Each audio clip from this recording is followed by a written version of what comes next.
Assalamualaikum warahmatullahi wabarakatuh. Perkenalkan, saya Devi Rimayesari dengan NIM 2286230031. Di sini saya akan menjelaskan materi LPPK 1 saya tentang harta waris. Sebelum masuk ke pembahasan materi, saya akan menjelaskan tentang tujuan dari pembahasan saya hari ini. Yang pertama yaitu memahami ketentuan dasar hukum waris dalam Islam, termasuk dalil nakli Al-Quran dan hadis yang menjadi dasar pembagian harta waris. Yang kedua, menjelaskan prinsip keadilan dalam pembagian harta waris, serta mampu membedakan antara ahli waris laki-laki dan ahli waris perempuan. Yang ketiga, menganalisis kasus sederhana harta waris berdasarkan hukum Islam dengan memperhatikan bagian masing-masing ahli waris sesuai dengan ketentuan syariah. Baiklah, masuk ke pembahasan materi. Yang pertama adalah pengertian harta waris. Yang pertama, harta waris atau maurus. Harta waris atau maurus adalah semua harta baik berupa benda maupun hak yang ditinggalkan oleh seorang pewaris. Yang kedua yaitu muwaris. Muwaris adalah seseorang yang meninggal dunia atau orang yang meninggalkan harta waris tersebut. Yang ketiga ada waris. Waris adalah orang yang berhak menerima warisan atau bisa disebut dengan ahli waris. Selanjutnya yaitu dasar hukum waris. Dasar hukum waris ada dalam surat An-Nisa ayat 11 yang artinya memiliki makna, maka Allah membatalkan apa saja yang dikehendakinya dari adat dan menetapkan bahwa anak laki-laki mendapat bagian 2 kali lipat bagian anak perempuan, dan untuk masing-masing kedua orang tua 1/6 bagian, untuk istri 1/8 atau 1/4 bagian, dan untuk suami setengah atau 1/4 bagian. Selanjutnya, dasar hukum waris ada menurut hadis Rasulullah SAW. Qasimil mala baina ahlil fara'i ala kitabillahi fama tarakatil fara'idu fa'aula dakar, yang artinya bagikan harta di antara pemilik faraid atau bagian harta waris berdasarkan kitab Allah, maka bagian harta waris yang tersisa setelah pembagian tersebut lebih utama dibagikan kepada ahli waris laki-laki. Selanjutnya yaitu rukun waris. Rukun waris itu ada 3. Yang pertama yaitu harta warisan. Harta waris adalah harta bawaan ditambah dengan bagian dari harta bersama sesudah digunakan untuk keperluan pewaris selama sakit sampai meninggal. Yang kedua yaitu pewaris. Pewaris adalah orang yang meninggalnya beragama Islam dan meninggalkan harta waris dan ahli waris yang masih hidup. Yang ketiga yaitu ahli waris. Ahli waris adalah orang yang berhak mewarisi karena ada hubungan kekerabatan atau nasab. Materi selanjutnya yaitu hal-hal yang diselesaikan sebelum pembagian harta waris. Yang pertama yaitu ada biaya perawatan jenazah. Itu meliputi biaya penggali kubur, pembelian kain kafan, pengangkutan, dan juga termasuk sewa kubur jika ada di kota-kota. Yang kedua yaitu melunasi hutang piutangnya. Orang muslim yang masih memiliki tanggungan hutang sampai ia meninggal, maka ahli waris memiliki kewajiban untuk melunasinya. Jika tidak memiliki harta, maka hal itu tetap akan menjadi kewajiban ahli waris. Dan yang terakhir adalah membagi harta waris kepada yang berhak. Setelah semua urusan di atas itu selesai, maka langkah selanjutnya yaitu adalah pembagian harta waris. Selanjutnya itu ada sebab-sebab menerima dan tidak menerima harta waris. Sebab-sebab menerima harta waris itu ada 4. Yang pertama, hubungan keturunan, yakni proses kelahiran seperti anak, cucu, bapak, ibu, dan sebagainya. Yang kedua adalah hubungan perkawinan. Hubungan perkawinan yaitu seperti suami dan istri. Yang ketiga adalah hubungan memerdekakan budak, dan yang keempat adalah hubungan agama. Selanjutnya yaitu sebab-sebab tidak menerima warisan.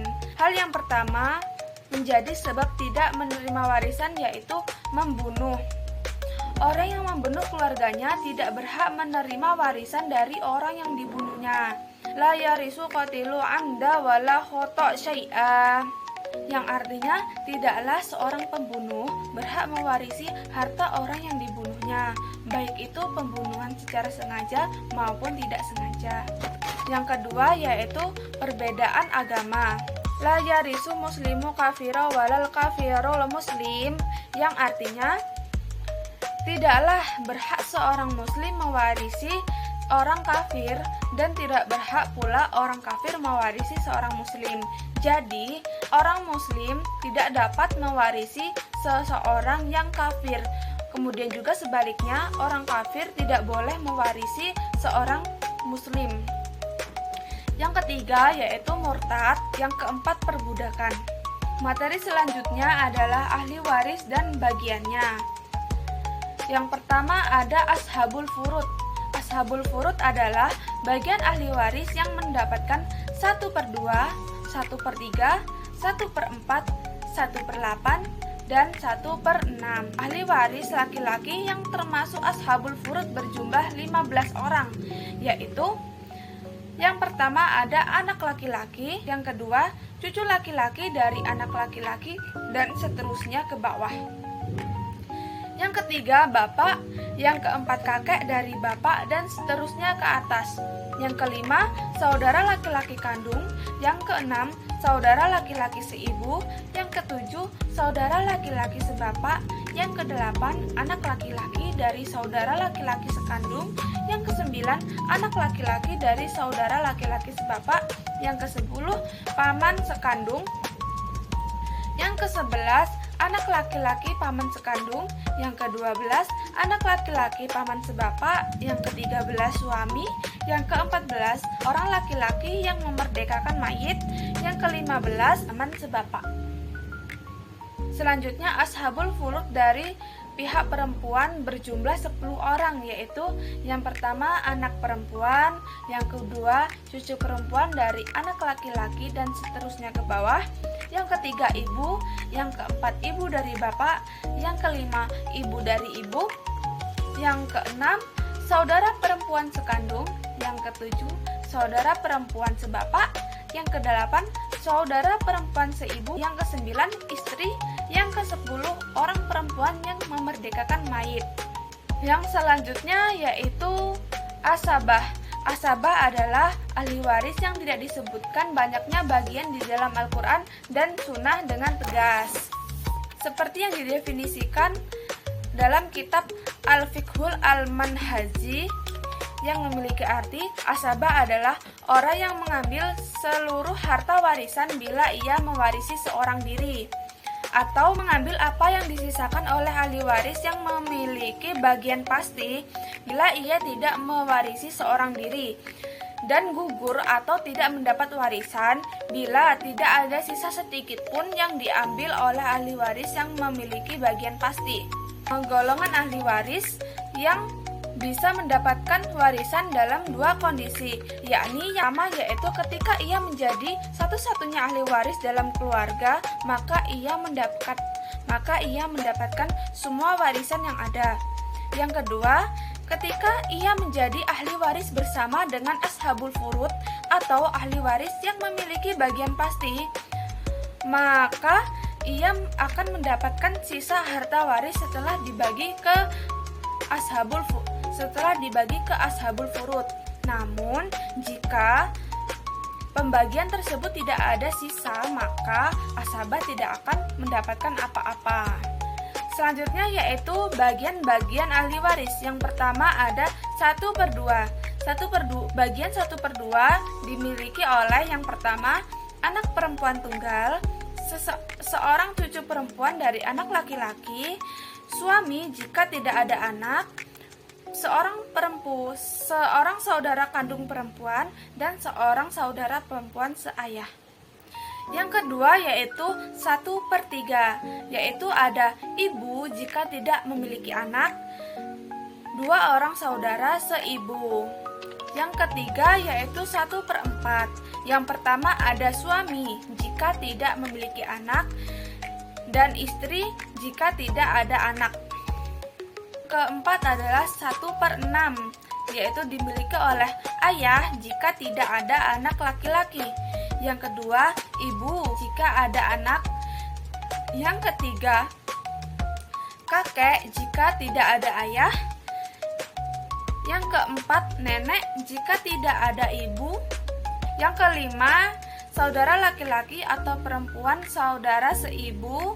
Selanjutnya, cucu perempuan dari anak laki-laki jika bersama anak perempuan kandung. Selanjutnya, seorang saudara seayah atau lebih. Yang kelima yaitu bagian ahli waris 1/8. Bagian 1/8 itu dimiliki istri jika tidak memiliki anak. Selanjutnya ada 2/3. 2/3 dimiliki oleh 2 anak perempuan atau lebih, 2 cucu perempuan atau lebih dari anak laki-laki, 2 saudara kandung atau lebih, 2 saudara ayah atau lebih. Selanjutnya yaitu cara menghitung waris. Untuk cara-caranya langsung saja kepada video tutorial. Baiklah, di sini sudah ada soal. Seorang suami meninggal karena sakit dan ia mewariskan harta sebesar 200 juta rupiah. Dan ia meninggalkan anak perempuan tunggal, seorang istri, dan ia juga memiliki seorang saudara laki-laki. Maka bagian masing-masing dari ahli waris tersebut itu adalah. Baik, selanjutnya kita akan masuk ke dalam penghitungannya. Yang pertama tadi ada ahli waris yang pertama anak perempuan. Yang kedua ada istri. Yang ketiga ada saudara laki-laki.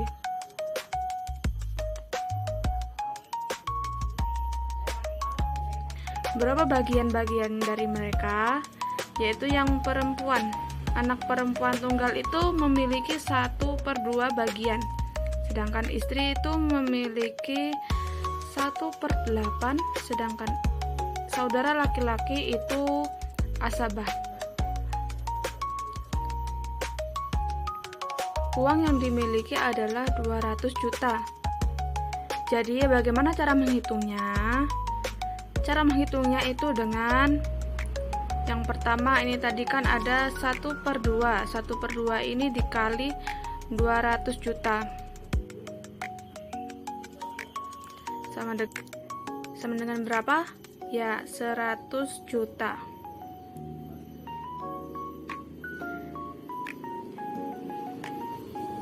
Yang kedua 1/8 dikali 1/8 ini itu adalah bagian dari istri. 1/8 dikali 200 itu sama dengan 25 juta. Jadi 100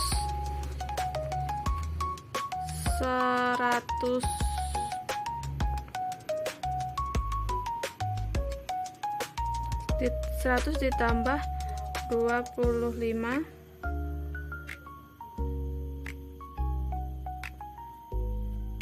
itu sama dengan 125.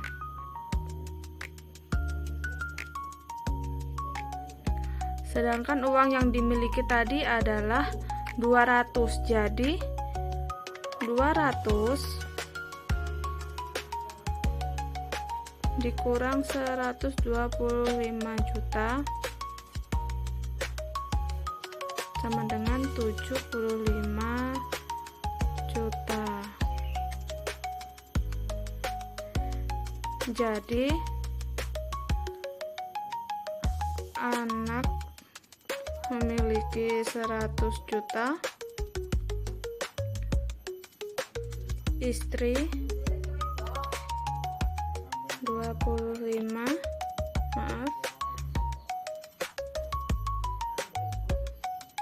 dan saudara laki-laki itu mendapatkan sisanya atau asabah, berarti 75 juta.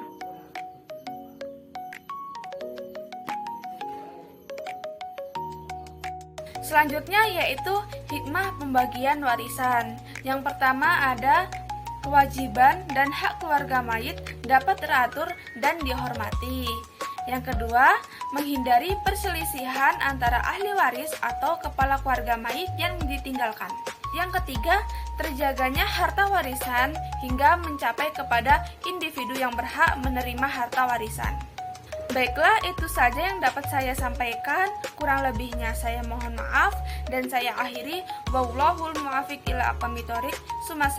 Wassalamualaikum warahmatullahi wabarakatuh.